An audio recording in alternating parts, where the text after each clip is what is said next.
por questões de segurança, acho que é um tanto ou quanto perigoso ter crianças ao colo para dançar o tapinha.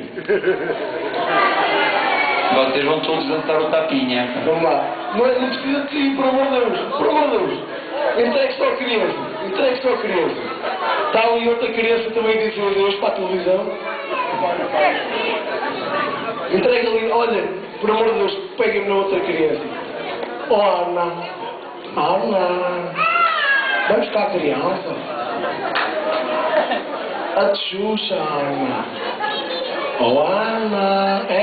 Isso mesmo. Como diz a Romina, isso.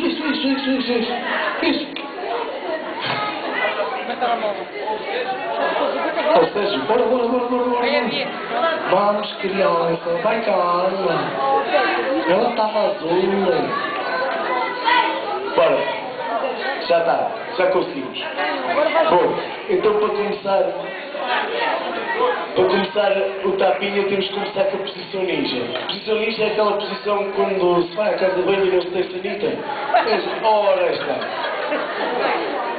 Exatamente. Caramba nisto, por amor de Deus. Bom,